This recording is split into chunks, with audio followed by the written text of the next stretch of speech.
Despertar com Justiça e Paz.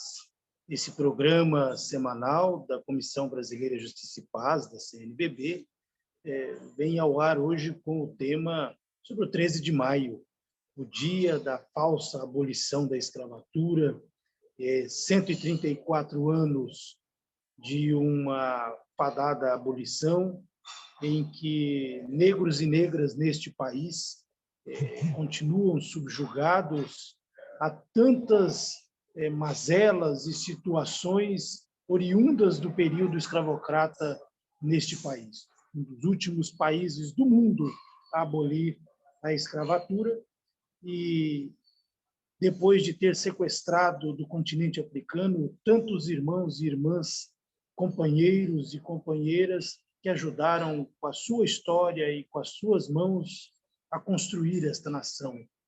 Hoje temos na nossa roda de conversa Cristiane Santana, da Comissão Justiça e Paz do Mato Grosso do Sul, e Padre Bernardino Mussi, africano, que veio servir no Brasil como sacerdote religioso da Congregação dos Padres Combonianos, missionários combonianos. Essa congregação religiosa que tem como lema e missão servir a partir da África, né?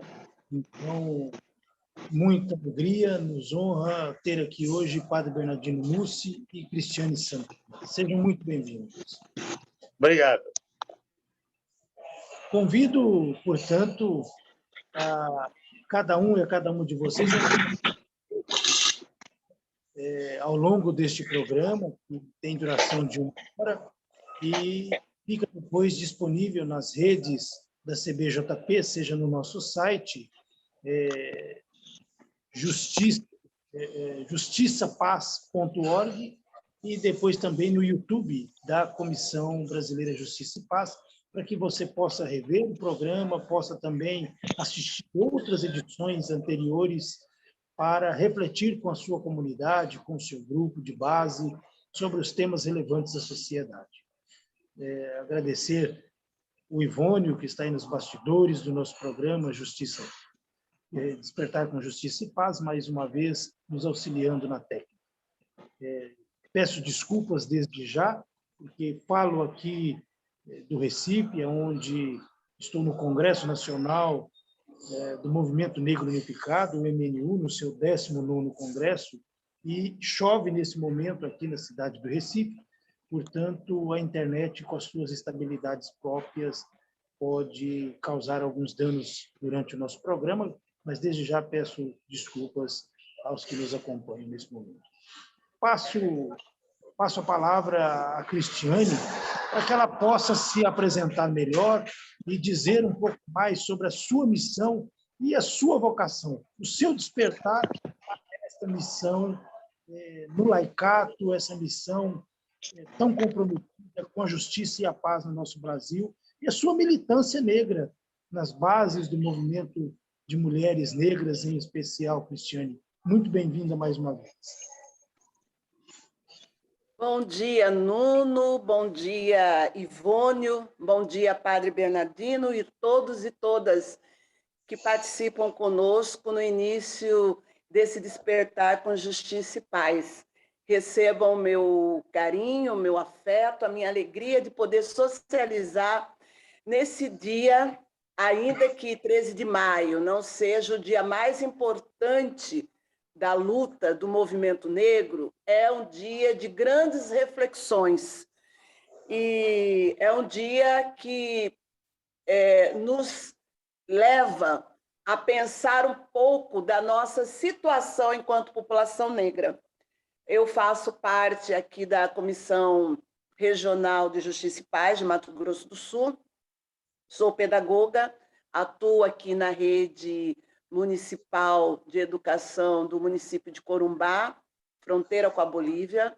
Tenho uma militância há muitos anos no movimento negro, integro em Mato Grosso do Sul o Grupo TEIS, Trabalho de Estudo Zumbi, que é uma organização, uma das mais antigas aqui do movimento negro, onde se une mulheres e homens para discutir e fazer a luta, né?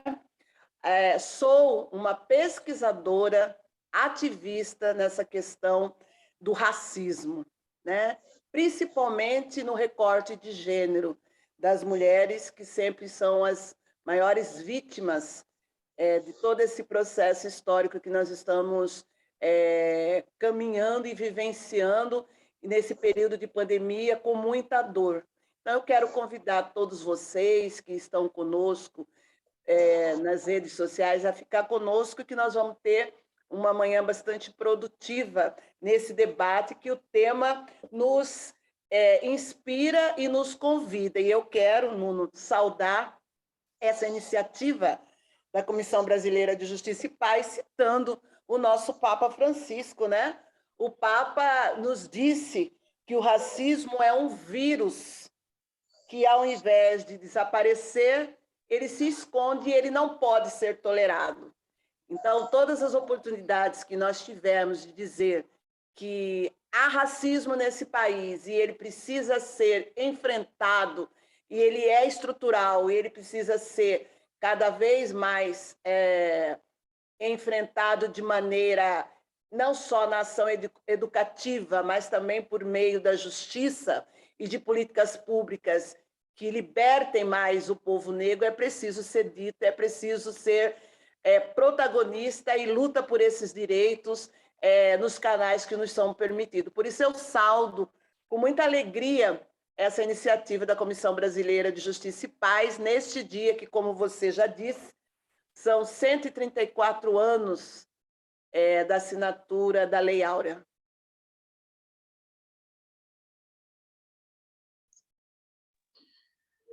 Muito obrigado, Cristiane. Seja mais uma vez muito bem-vinda.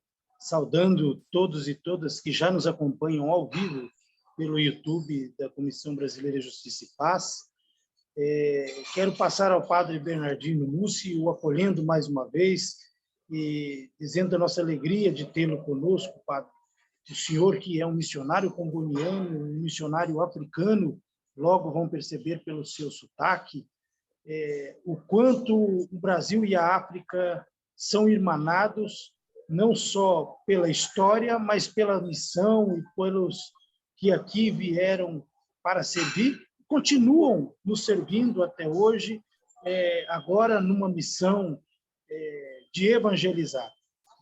O senhor, como missionário comboniano, tem essa missão de servir e de evangelizar a partir da África, nas experiências daquilo que o continente, nós que somos oriundos do movimento negro, costumamos dizer que a África é o continente mãe, é dali que nasce tudo aquilo que existe no mundo em torno, enquanto história, enquanto ciência, enquanto maturidade para a própria humanidade na cultura e nos bens que nós vamos adquirindo ao longo da história, né? Então, Padre Bernardino, seja mais uma vez bem-vindo e nos conte um pouco sobre a sua história, a sua trajetória, o seu berço de nascimento até chegar hoje como sacerdote missionário comboniano. Muito obrigado, bom dia a todos e a todas. Eu sou o Padre Bernardino Mussi Kwame Anumu, esse é o meu nome completo. Eu sou do Togo. Togo é um país que fica no oeste da África, vizinho do Benin, que é um pouquinho conhecido aqui no Brasil. Estou em Salvador. Eu faço parte da congregação dos missionários combonianos de Coração de Jesus. A minha alegria de participar dessa live hoje, celebrando esse dia tão importante para o Brasil e para o mundo inteiro também. Eu fiz um pequeno comentário lá nas redes sociais, dizendo que, infelizmente, há gente que se acha superiores do que outros, ainda hoje. Infelizmente, também há gente que se acha inferior.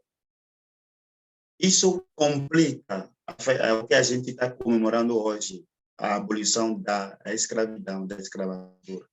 Quando na nossa sociedade há pessoas que se acham superiores e, infelizmente, há pessoas que se acham inferiores ainda a festa, a alegria não é completa. Porque com essas duas mentalidades, a gente assiste mais uma vez hoje a uma situação de escravidão aqui no Brasil. Prazer em encontrar vocês, prazer para participar dessa live. Espero aprender de vocês e também contribuir com a terra-mãe, a África. Obrigado. Muito bem. E aqui já temos assim várias participações, vários companheiros e companheiras que estão nos assistindo, né? Ali no Suzana Mota, desde Campo Grande, João Sana, de Vitória, no Espírito Santo, Marilza Chuína, de Cuiabá, Mato Grosso, Maria José da Costa Santos, também acompanham o Inácio Werner, que preside o Conselho de Direitos Humanos de Mato Grosso e é membro da Comissão Justiça e Paz de Cuiabá. O João José Barbosa Sana diz: povo guerreiro, bate o tambor, comemora a liberdade, mas a igualdade não chegou. Crioulo, né? Chegaram Moisés Batista dos Santos, Maria Ramos de Moraes, Daniel Seidel, nosso secretário executivo da Comissão Justiça e Paz. Todos e todas muito bem-vindos, bom dia, e que possam interagir conosco nesse dia, um dia de reflexão, um dia que nos chama a debater as questões da negritude e o quanto essa negritude está liberta totalmente, né? Eu já inicio perguntando, portanto, a Cristiane o quanto impactou no Brasil desde aquele 13 de maio de 1888 até hoje, portanto, 13 de maio de 2022, Cris, essa falsa abolição, nós que somos negros e negras e sabemos o quanto isso tem impactado, mas você, como professora, como uma mulher pedagoga e que tem essa missão, portanto, de ensinar, nos ensine a verdade, nos ensine a refletir sobre a real ação da princesa Isabel naquele ato do 13 de maio. Nuno, eu quero citar aqui a grande escritora Conceição Evaristo, né? Você me chamou aí como professora, e eu quero dizer assim, a Conceição Evaristo, ela tem uma frase que eu gosto muito de utilizar com os meus alunos, porque nós estamos falando de história, né? Nós estamos completando 200 anos da nossa independência e 134 anos da assinatura da Lei Áurea. O que mudou? O que a história nos conta, né? O que nos contou? E a Conceição Evaristo, ela tem uma frase que diz assim: o que os livros escondem, as palavras ditas libertam. Por isso que esse espaço aqui, e eu quero também dizer da importância da criação do Observatório Racial Dom José Maria Pires, que foi um passo muito importante da Comissão Brasileira de Justiça e Paz. Eu acho que foi uma iniciativa de pautar essa questão racial, é uma iniciativa também de contribuir com esse processo histórico, faz com que a gente possa falar do ponto de vista histórico do movimento negro, né, das pessoas que pesquisam e estudam sobre esse momento que foi a assinatura da Lei Áurea. Nós sabemos que o Brasil, você já disse aí, foi o último país a fazer essa assinatura, né? Foi o último país no mundo, foi o último continente americano a libertar seus escravos, né? E nós sabemos como é que se deu essa libertação. Ela aprofundou a exclusão e a desigualdade social porque os negros foram, entre aspas, libertos sem nenhum apoio do Estado, né, para que a população negra, até então violentada dos seus direitos, sem nenhuma capacitação, qualificação profissional, a partir daquele momento vivesse, né, entre aspas, de forma liberta, solta no mundo. Eu costumo dizer para os meus alunos que é como se você pegasse uma criança de 6 anos e mandasse que ela descesse de um ônibus bem no meio da Avenida Paulista.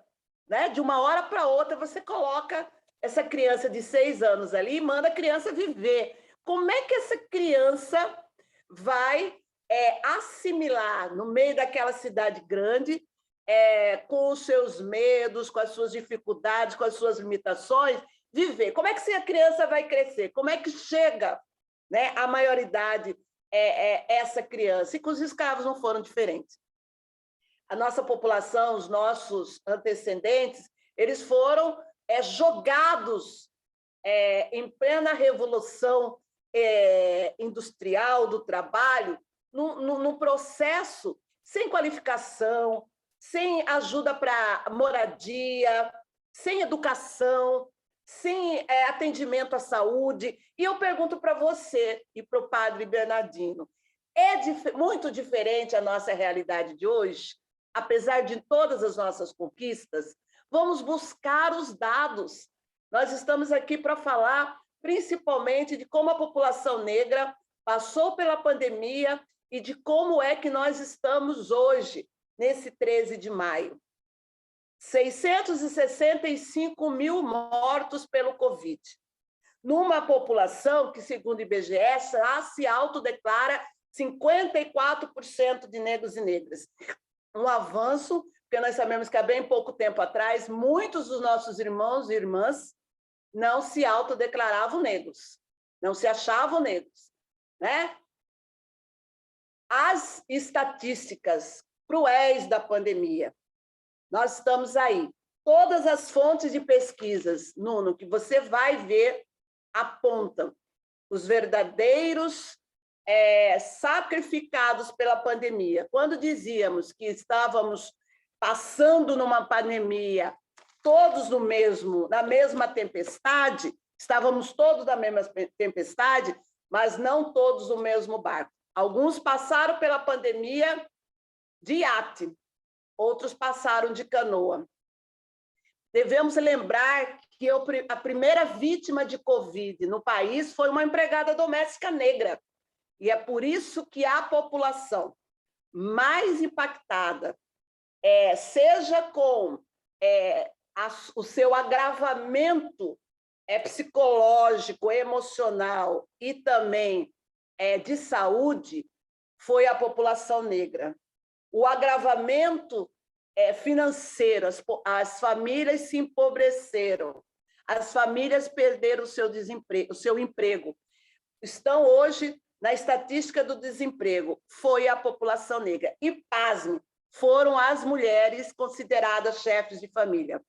Hoje, as estatísticas dizem que as mulheres negras, e se for jovens, e se tiver filho, estão muito mais distantes das políticas públicas nesse país do que qualquer outra população por qual passou na pandemia. Então, os dados, Nuno, são terríveis, só para iniciar esse processo de conversa, né? E tudo isso tem a crescente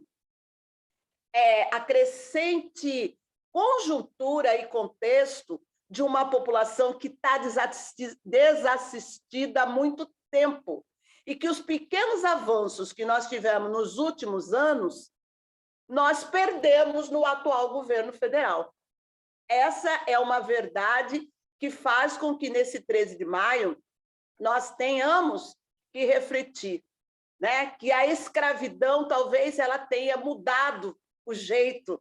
Não são mais os açoites, né? Nós não temos mais o capitão do mato hoje. Nós temos outros atores, outras atrizes, nós temos outros elementos, outros instrumentos que continuam nos escravizando, Nuno. Muito bem, então, Cristiane traz para nós dados importantes, né, do impacto da Covid-19, esse terrível mal que abateu a humanidade nos últimos 2 anos, principalmente, né? E para a população negra, a pandemia da Covid-19 atualiza os problemas do passado, né? E o centro desse problema todo é uma situação diferente, né? Ela tem diferentes dimensões e essas dimensões impactaram muito fortemente a população afro-brasileira. Nessa mesma linha de reflexão que a Cristiane traz sobre os impactos da Covid-19, nós tivemos uma dimensão diferente no continente africano. E ali nós podemos perceber que pouquíssimos países do continente foram atingidos diretamente pela Covid-19. Eu gostaria de perguntar ao padre Bernardino, ele como africano, a que o senhor atribui isso, padre Bernardino? Qual é o motivador ou as razões pelas quais a pandemia da Covid-19 atingiu tão pouco a população no continente africano? Sim, eu caí, voltei agora, por favor, faça de novo rapidamente a pergunta para eu falar. Não, eu perguntava ao senhor o que justifica um impacto tão pequeno da Covid-19 sobre o continente africano, né? Foram pouquíssimos os países no continente que sofreram foram atingidos diretamente pela pandemia da Covid-19. Claro, sofreram questões sociais e de toda forma, como o mundo todo sofreu, mas a letalidade foi muito menor e os infectados foram números assim infinitamente menores do que em outros países do mundo, em outros continentes do mundo, né? A que o senhor atribui esta realidade? Muito obrigado. Olha, ao contrário do que o mundo inteiro esperava, uma situação caótica, muita morte por causa do sistema de saúde precário, por causa do problema do sistema hospitalar, a pobreza de alguns países. A realidade mostrou uma coisa diferente do que o mundo inteiro esperava. Até eu mesmo, no Brasil, ao ver muitas mortes aqui, né? Eu fiquei com medo, preocupado com o pessoal do meu país, conhecendo a realidade de lá. Mas a nossa grande surpresa é que houve pouca morte. Por quê?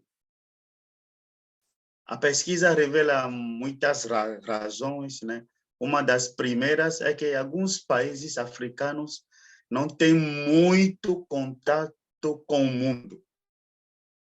Porque o que divulgou a doença é o contato. Países que têm pouco contato com o mundo inteiro. Isso influencia. A segunda razão que a pesquisa revela é que o povo africano ou alguns países da África tem uma disposição,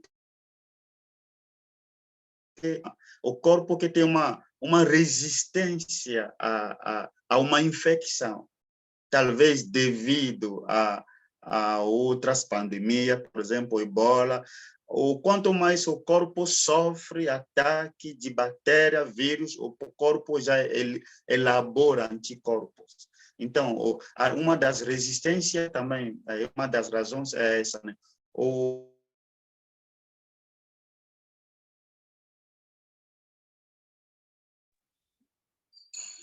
Uma inconsistência na internet do padre Bernardino, ele que fala a partir de Salvador, na Bahia, lá no bairro de Sussuarana.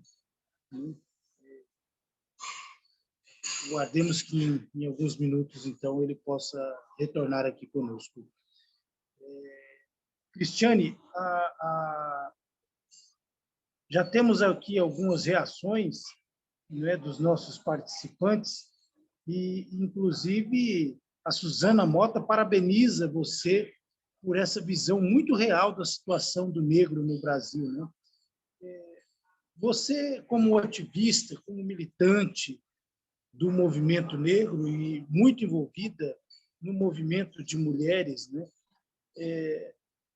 Como você enxerga hoje, nesse 13 de maio, como é que você enxerga hoje a presença da mulher negra no seio da sociedade brasileira? Nós sabemos que o racismo é violento, é perverso, mas, por outro lado, também nós temos um machismo que ainda impera, que ainda reina nesse país. E quando se trata da mulher negra, a visão que a sociedade tem sobre ela é uma visão muito perversa, né? Sim, Nuno, eu acho assim, nesse dia também, essas reflexões vêm à tona e ela precisa socializar. Se as mulheres, de uma forma total, ela é vítima, né, do patriarcado, né, da forma com que a educação nesse país foi cada vez mais consolidando o machismo, é preciso desconstruir. Eu sempre digo, quando participo de uma roda de conversa, de algum debate, de algum seminário, que nós nós não nascemos machistas, fascistas, racistas, nós somos criando essas habilidades, esses momentos, né? Esses sentimentos, isso foram fazendo parte da nossa construção social, do nosso lugar de fala e da onde a gente foi educado. Então, se isso nos foi dado, isso também é possível ser desconstruído.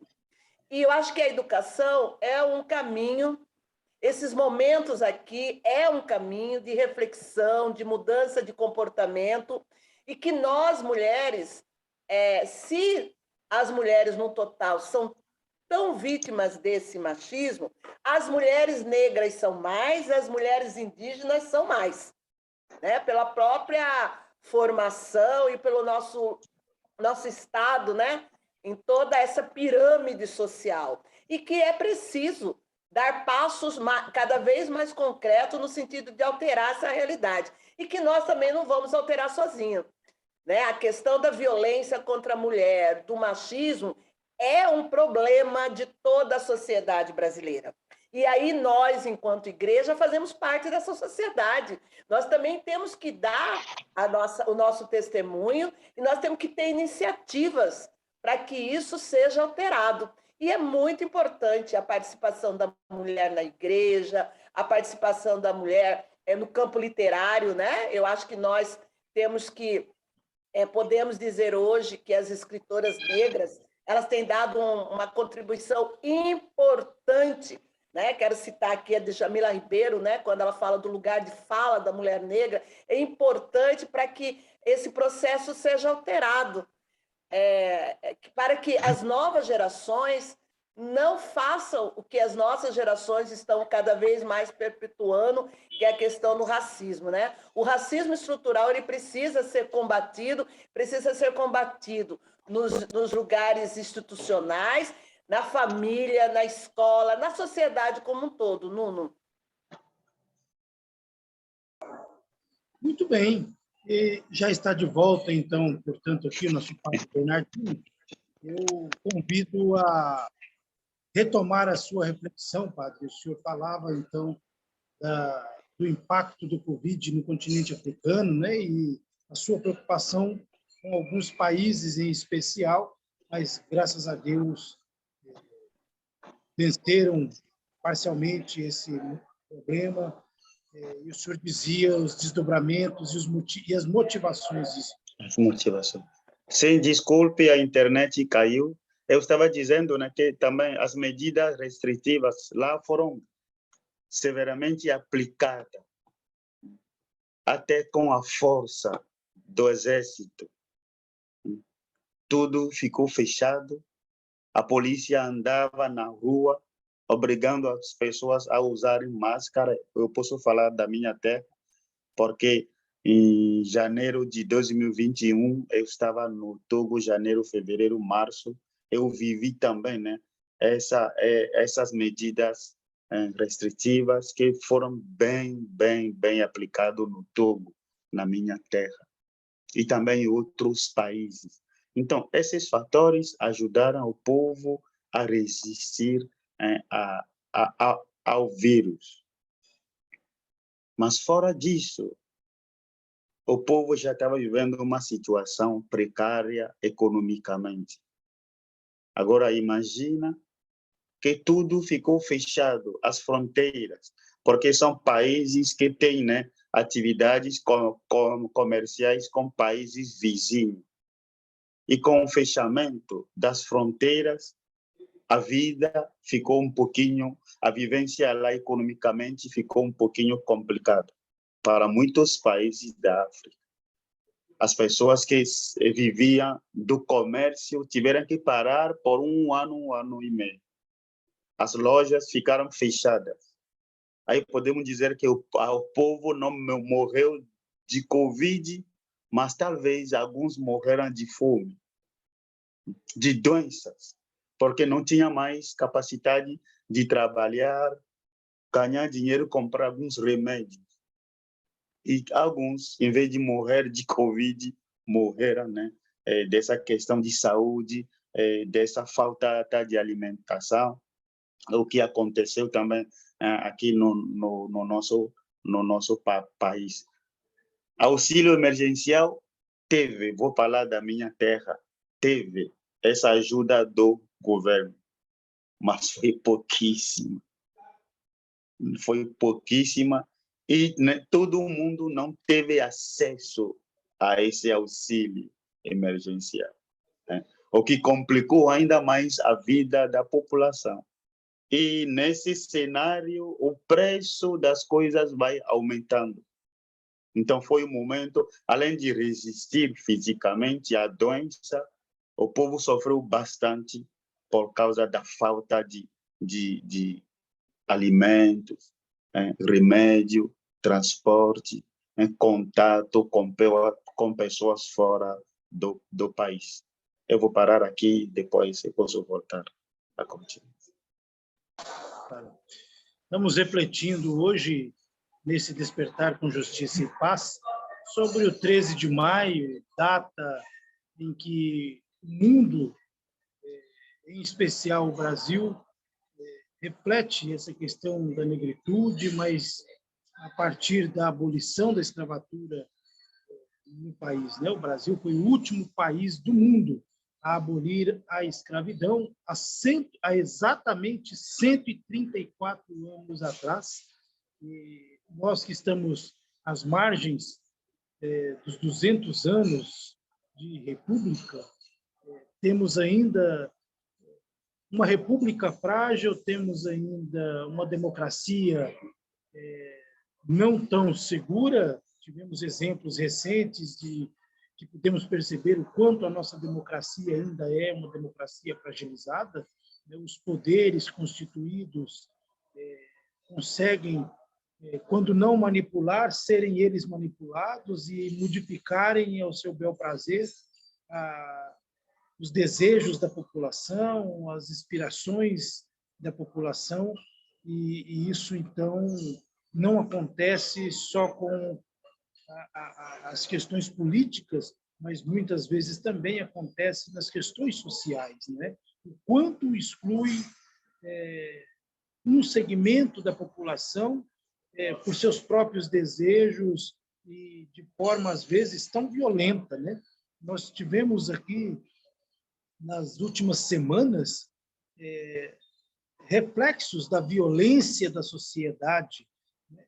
Esse mecanismo do ódio de forma tão hábil, implementada quanto a população negra, né? Vimos no Rio de Janeiro, São Paulo, outras cidades do nosso Brasil, de uma forma tão virulenta, a questão do racismo, racismo de cor, racismo de raça, negra em especial, né? A raça negra foi muito violentada neste último período.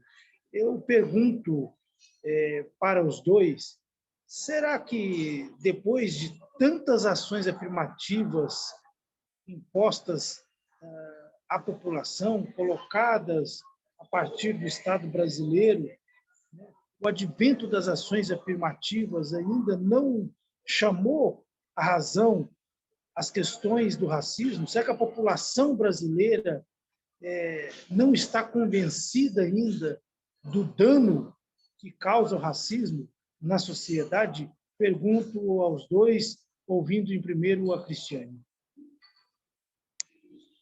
Nuno, eu acho assim, o Brasil vinha num processo nos últimos anos de avanço nessa área de políticas públicas, porque essa sua pergunta tem a ver com as políticas públicas. Cada vez mais que o Estado oferecer políticas públicas que desmistifiquem a questão da diferença de cor, que ofereça condições de trabalho, de saúde, de assistência, de educação, de cultura, para que a população negra possa avançar contra a desigualdade social histórica desse país.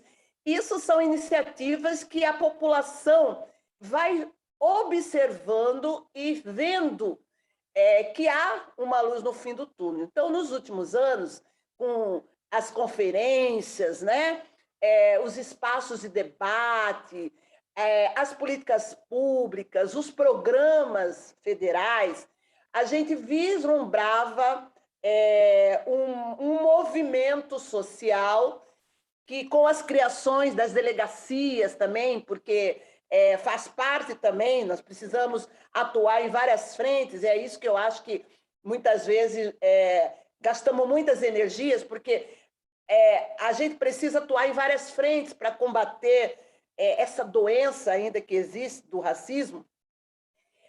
Havia, então, a sociedade estava se mobilizando.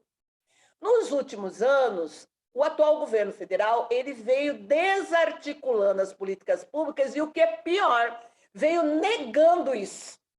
Veio negando. Hoje a gente vive em algumas situações que não é só de violência e de ódio, mas é de uma negação. É como se não existisse o racismo. Né? Assim, eu não gosto muito de citar nomes, mas é verídico. Ontem mesmo teve uma fala do atual presidente, uma fala deplorável, né? Se referindo a uma pessoa negra, quantas toneladas. Então, assim, quando isso emana, né? Quando isso vem de uma autoridade pública, do maior escalão desse país, ou quando as pessoas deveriam ter a sensibilidade, olha só a situação.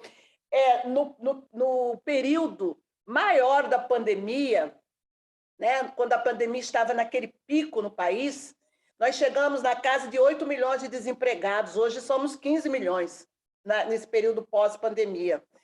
71% dos 8 milhões de desempregados eram negros. Então, nós não estamos falando de uma população qualquer, de uma coisa qualquer, de mimimi. É isso que, às vezes, Nuno, falta as pessoas falarem de uma forma mais direta. Não estamos aqui falando de mimimi. Nós estamos falando de uma coisa real, concreta, que altera a vida das pessoas. Quando a gente fala que as cotas foram importantes para que 47% do jovem negro chegasse à universidade, nós estamos falando de coisa concreta. E essa coisa concreta é resultado de uma política pública. O atual governo, a primeira coisa que foi fazer foi desmantelar tudo aquilo que institucionalmente tinha sido construído. Né? Você vê, em 2014, que não era período de pandemia, o governo federal investiu 26 milhões de apoio à cesta básica, a grupos quilombolas, sabe? A grupo da população negra que vivia em situação de rua, em situação de vulnerabilidade. No tempo da pandemia, esse recurso foi de 5 milhões. Como é que você acha que a população negra, né, que já tinha problema de pagar o seu o seu aluguel, desempregada, que tinha que ir trabalhar, porque a grande maioria das mulheres negras são babás e domésticas. Essa população não ficou em casa, ela foi trabalhar. Como é que você acha que isso aprofundou? Hoje nós temos pesquisa que diz que 40% das mulheres negras que conseguiram manter o seu emprego pós-pandemia, elas estão exaustas. Todas elas relatam, nas rodas de escuta, que o trabalho aumentou, que a jornada de trabalho em casa aumentou. Então, como é que você acha que essa população, historicamente, como nós já colocamos aqui, escravizada, e hoje a escravidão ela muda, né? Ela só mudou, como é que ela mudou nas suas formas, ela está mais modernizada, essa população se encontra hoje. Então, é muito difícil, realmente, você vivenciar num país onde as políticas públicas foram desmanteladas, você não tem um organismo no governo federal que articule e elabore as políticas, e aí é bom a gente saudar, por exemplo, a iniciativa do Senado, quando criou, e eu acompanhei, você também, aquela frente parlamentar antirracista, porque foi um fórum onde as organizações puderam ter voz, porque nos últimos tempos nós ficamos calados numa interlocução com o governo federal. Então, quando cria essa frente parlamentar, que a sociedade se organiza, fala, você cria dentro do Congresso Brasileiro um espaço de elaboração, pelo menos de tentar elaborar políticas públicas e você cutucar o governo para que isso tenha. Então, esse desmantelamento, esse retrocesso, está aí, né? Mais de 67% da população carcerária são de negros. E se você for puxar a fundo a história desse povo que está lá, Nuno, são pessoas que não foram cooptadas pelo mundo do crime, do lugar onde vive, sem saneamento básico, sem condições de trabalho, sem condições sem perspectivas. Hoje, a gente sabe que a estatística da nossa juventude, eu tenho um filho de 21 anos, é morar fora do país, é estudar, fazer sua faculdade e, infelizmente, querer morar fora do país. Então, um país que não acolhe, uma sociedade que não discute, não transforma o seu conhecimento, não muda, não aprende com a sua história, ela está fadada a ser uma sociedade que não vai ter mais o esperançar, né? Ela não vai ter mais essa vontade de esperançar. E nós estamos aqui para dizer tudo isso, vai dizer que também a gente vê iniciativas muito mais fora do âmbito do governo para modificar essa realidade, e essas iniciativas precisam ser celebradas. Muito bem. Boa parte dessa reflexão que estamos fazendo no dia de hoje, em vista do 13 de maio, 134 anos da abolição da escravatura no Brasil, estão colocadas numa nota pública que a CBJP fará divulgar ao longo deste dia, e a CNBB também, nas suas redes sociais, elaborada pela nossa Mariana Ramos, do Observatório Racial do José Maria Pires, a quem agradecemos pelo empenho e a dedicação. Daqui a pouco, então, portanto, vocês terão contato com essa nota que é tão reflexiva e nos chama tanta atenção sobre tantos pontos importantes da política pública, das ausências de políticas públicas e o quanto tem impactado a população aqui no Brasil. Eu pergunto ao padre Bernardino, eu próprio já estive em pelo menos 4 países africanos, algum deles até mais de uma vez, e o quanto aquela população no continente africano, quando olha para o outro lado do continente, percebe um país irmão, um país muito próximo, né? Seja pela sua cultura, suas tradições, ou alguns até pela sua própria língua. O quanto o senhor, como africano, padre Bernardino, o quanto o seu sentimento ainda clama por uma reparação histórica por parte do país Brasil. No passado recente, nós tínhamos uma boa relação com o continente africano, de muitos investimentos, muita proximidade política e integrações culturais, sobretudo. E, ao longo dos últimos anos, tudo isso se perdeu, deixando, obrigando o Brasil a virar as costas para o continente africano. O quanto o senhor, como africano, hoje, sente a necessidade dessa reparação, dessa retomada de uma relação com o continente africano?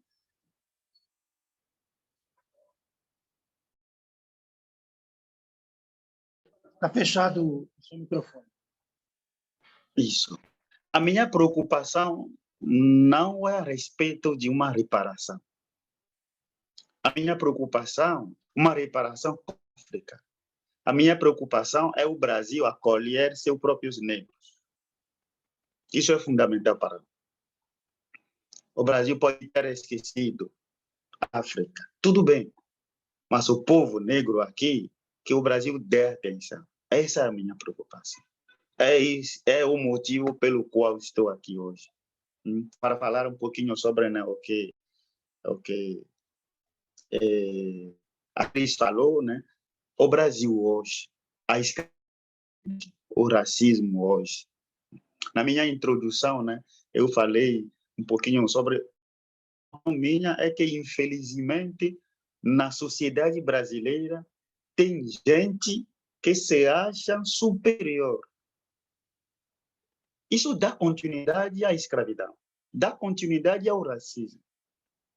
E, infelizmente, por diversos motivos, tem pessoas que se acham inferior. Isso também dá continuidade ao racismo, dá continuidade a uma sociedade que escraviza. Quando numa sociedade um grupo se acha superior à hegemonia europeia, branca, e na mesma sociedade um grupo de pessoas se acha inferior por diversos motivos, isso dá continuidade, isso cria o racismo, isso cria uma nova escravidão. Então, a minha preocupação com o Brasil é que o Brasil acabe com essas classes, essa sociedade dividida.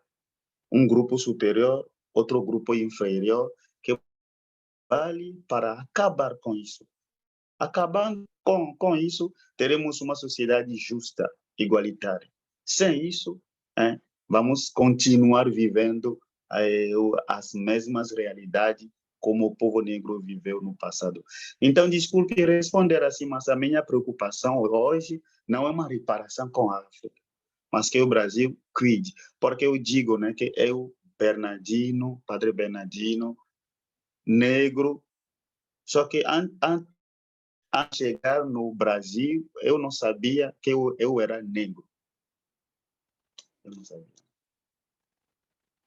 Ser negro no Brasil não é somente a pele, é sofrimento. É sofrimento. Então, me descobrindo negro aqui no Brasil, entendendo o que é ser negro no Brasil, eu me preocupo muito com essa sociedade de cuidar bem de seus próprios negros, povo brasileiro. Muito obrigado.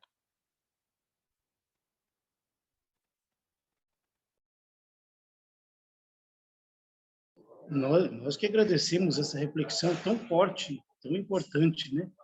Estamos chegando, portanto, ao final do nosso programa Despertar Justiça e Paz, desse 13 de maio de 2022, 134 anos da falsa abolição da escravatura aqui neste país.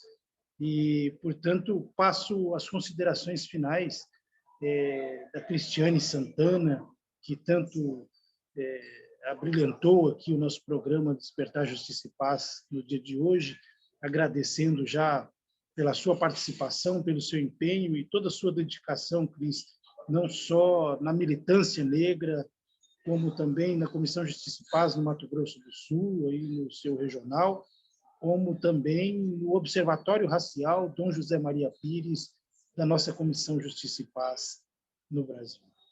suas considerações, por favor. Nuno, eu que agradeço a oportunidade, né, de poder falar para todos e todas que estão nos acompanhando, aqueles que vão poder depois entrar nas redes sociais e ver de novo o nosso bate-papo. Acho que foi muito importante a iniciativa. Agradeço a oportunidade de estar no Observatório Racial e quero terminar com uma frase da Angela Davis que eu tenho procurado nesse momento de ódio, né? Mas devolver com amor aquilo que é possível nesse momento fazer, nesse ano tão importante para nós. Eu não estou aceitando as coisas que eu não posso mudar. Estou mudando as coisas que eu não posso mais aceitar. Obrigado, Cristiane. Obrigado mesmo pela sua mensagem tão reflexiva e tão importante nessa manhã. Passo ao Padre Bernardino, já agradecendo também pela sua presença, pela sua contribuição, pelo dom da sua vida a serviço do Brasil como missionário. Obrigado por essa oportunidade. Na verdade, eu trouxe um vídeo que assisti esses dias de Lázaro Ramos e a professora Diva Guimarães, um vídeo antigo, onde essa professora estava fazendo um depoimento chorando sobre as histórias que foram contadas. Eu quero voltar sobre isso. Que história hoje a gente conta sobre a população negra? Que identidade a gente atribui à população negra hoje? Essa é a nova escravidão.